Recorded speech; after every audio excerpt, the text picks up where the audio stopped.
Hello everyone. बच्चों, कल हमने पढ़ा था व्यंजन संधि की परिभाषा और उसका एक नियम। ये आपको मालूम ही है कि जो व्यंजन संधि है उसमें अनेक प्रकार के नियम अप्लाई होते हैं और उन्हीं में वो विभाजित है। तो एक नियम हमने कल पढ़ लिया था, वो था वर्ग का पहले वर्ण का तीसरे वर्ण में परिवर्तन। यानी कि जो मैंने आपको 5 वर्ग बताए थे, क वर्ग, च वर्ग, ट वर्ग, त वर्ग और प वर्ग, उन वर्गों का अगर पहला वर्ण आता है तो वो तीसरे वर्ण में परिवर्तित हो जाता है। अब आज मैं आपको उसका दूसरा नियम बताऊंगी। ये है वर्ग के पहले वर्ण का, वही क छ ट त प, आपको मालूम है हर वर्ग का पहला वर्ण, जैसा कि ये लिखा भी है। वर्ग के पहले वर्ण का 5वें वर्ण में परिवर्तन। आपको डिफरेंस समझ में आ रहा होगा। कल जो आपने नियम पढ़ा था उसमें तीसरे वर्ण में परिवर्तन हो रहा था और इसमें 5वें वर्ण में या 5वें अक्षर में परिवर्तन हो रहा है। लेकिन कब होगा? वर्ग के पहले वर्ण का 5वें वर्ण में परिवर्तन कब होगा? जब इनके बाद, किसके बाद? क च ट त प, यानी वर्ग के इन पहले वर्णों के बाद कोई अनुनासिक व्यंजन आए, तब क्या होगा? उसके स्थान पर उसी वर्ग का 5वां अक्षर या 5वां वर्ण हो जाता है। अब देखिए, इसको मैंने शॉर्ट में इस तरह से लिख दिया है नियम के अनुसार कि क च ट त प प्लस, यानी इन वर्ग के पहले वर्णों के बाद वर्ग के ये 5वें वर्ण हैं। यहाँ मैंने केवल न और माँ को ही लिया है, और भी कुछ भी हो सकता है। यहाँ पे ना माँ भी है या ना माँ कुछ भी हो सकता है। यहाँ मैंने आपको केवल 2 के माध्यम से बताया है कि ना और माँ आए, ये भी 5वें वर्ण हैं अपने वर्ग के। तब क्या होगा? का जो है अंगा में बदल जाएगा। का 5वां वर्ण कौन सा है? का खा टा ठा अंगा। च या में बदल जाएगा, ये भी इस वर्ग का 5वां वर्ण है। ट अणा में बदल जाएगा, ये भी ट वर्ग का 5वां वर्ण है। त ना में बदल जाएगा, ये इसी वर्ग का 5वां वर्ण है या 5वां अक्षर है। और प माँ में बदल जाएगा, ये इसी वर्ग का प वर्ग का अंतिम अनुनासिक वर्ण है। प फ ब भ मा, तो प माँ में बदल जाएगा। तो इस तरह से नियम के अनुसार क्या है? क च ट त प के बाद अगर वर्ग का अनुनासिक वर्ण आता है या न माँ आता है तो वो अपने ही वर्ग के 5वें अक्षर में परिवर्तित हो जाता है। ये आपको दिखाई दे रहा है, मैंने इस तरह से लिख दिया है कि आपको क्लियर हो जाएगा। अब देखिए, इससे संबंधित हम कुछ उदाहरण देख लेते हैं। पहला एग्जाम्पल हमने लिखा है वाक प्लस मैं। वाक के नीचे हलंत लगा है, ये मैं आपको बता चुकी हूँ कि जितने भी व्यंजन संधि के उदाहरण होंगे उसमें प्लस से पहले हमेशा व्यंजन होगा, और उसकी पहचान आपको मालूम है कि उसके नीचे हलंत ज़रूर लगा होगा। अगर हलंत नहीं लगा है, का पूरा लिखा है, अर्थात वो स्वर सहित व्यंजन है, उस व्यंजन में स्वर का उच्चारण भी हो रहा है। और यहाँ हलंत लगा है, इसका मतलब ये स्वर रहित व्यंजन है, ये केवल व्यंजन ही है। तो वाक प्लस में अब का के स्थान पर क्या आया है? माँ आया है। क च ट त प के बाद अगर ना या माँ आता है या अनुनासिक व्यंजन आता है तो यह अनुनासिक व्यंजन माँ आया है। तब का क्या होगा? का अंगा में बदल जाएगा। तो आपका का परिवर्तन अंगा में हो गया। शब्द क्या बना? वांग्मय। लीजिए, इसको मैं आपको एक रफ पेपर पे लिख करके समझा देती हूँ।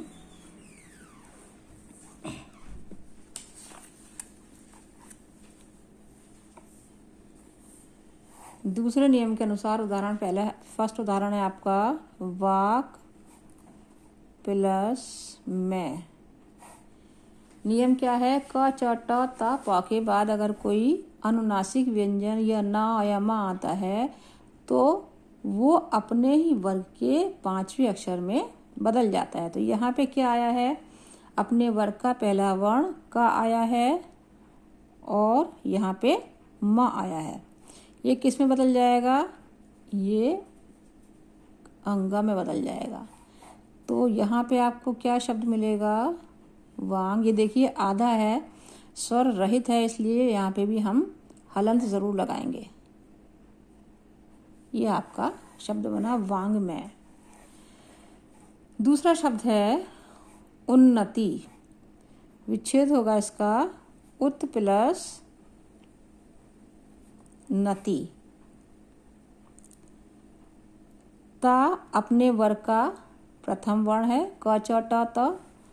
उसके बाद अनुनासिक वर्ण न आया है, तो ता किस में बदलेगा?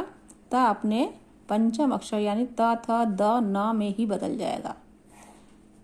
तो शब्द आपको मिलेगा उन। अब ना हम आधा क्यों बना रहे हैं? क्योंकि यहाँ पे हलंत लगा हुआ, ये भी अपने आप में आधा व्यंजन ही है। शब्द बना आपका उन्नति। नेक्स्ट है आपका षट प्लस मास। ये अपने वर्ग का प्रथम व्यंजन ट है। ट वर्ग का किस में बदलेगा? ट। इसके बाद म आया है, अनुनासिक व्यंजन आया है, तो ट किस में बदल जाएगा? ट का अंतिम वर्ण क्या है? अण। हलंत लगा करके, यानी कि आधा ण। तो क्या बन जाएगा? षण मास। षणमास। इसी से मिलता जुलता एक और शब्द है षट प्लस षणमुख।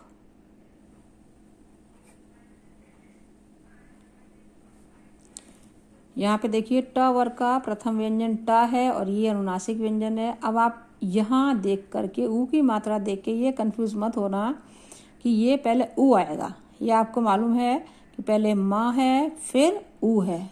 अगर हम इसका वर्ण विच्छेद करेंगे तो पहले व्यंजन अलग होगा, उसके बाद स्वर अलग होगा। तो पहला वर्ण क्या है? अनुनासिक व्यंजन। तो ट के बाद अनुनासिक व्यंजन आया है, तो इसलिए ट का पंचम अक्षर क्या बन जाएगा? अड़। जो ऊपर बना है वही बन जाएगा।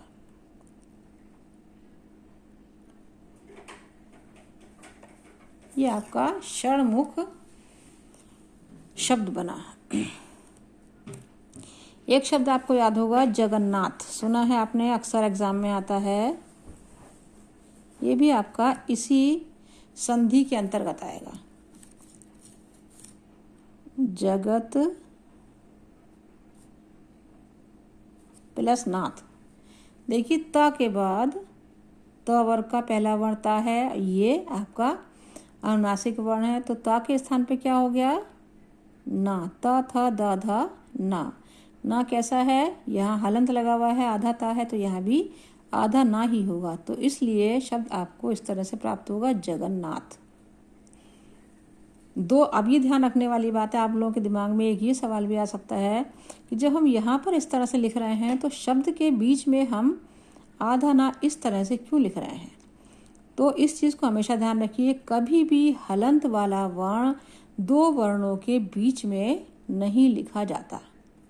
हमेशा जिस वर्ण में हलंत होगा वो हमेशा या तो अंत में ही लिखा जाता है, दो व्यंजनों के बीच में नहीं लिखा जाता है।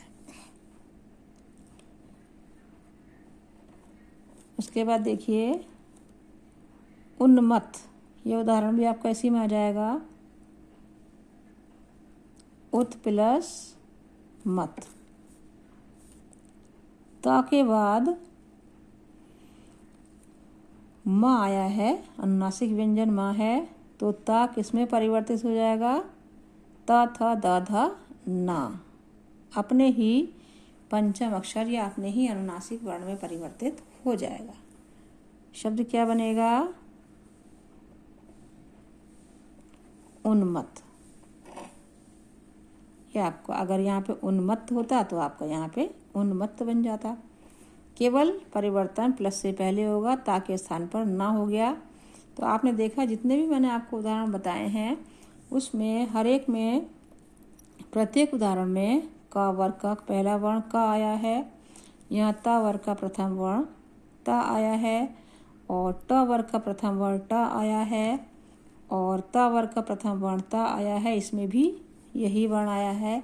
और प्लस के बाद मा, ना, मा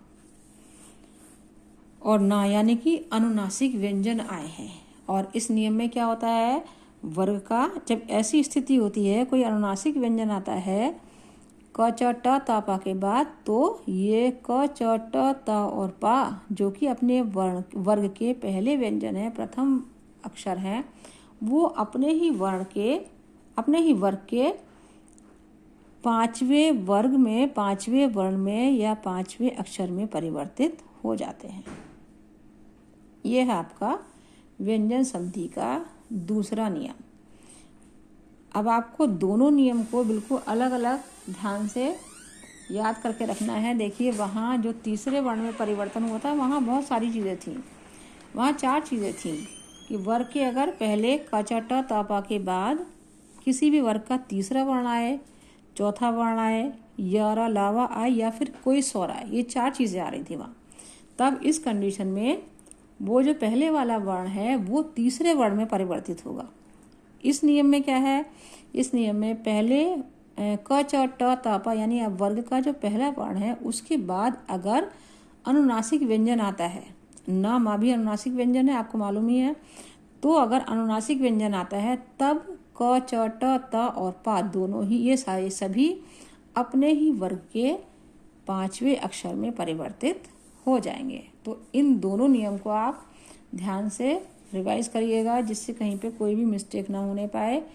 और क्योंकि आगे भी इसी तरह के बहुत सारे नियम हैं जिसमें आप कहीं ना कहीं कंफ्यूज हो सकते हैं, इसलिए मैं आपको डेली एक नियम के बारे में ही बता रही हूँ। उनको डेली का डेली रिवाइज करते रहिए और इनसे रिलेटेड जितने भी आपको नए नए उदाहरण और मिलते हैं, एग्जाम्पल मिलते हैं, वो सब इसी में ऐड करते रहिए। चलिए, स्वस्थ रहिए, मस्त रहिए।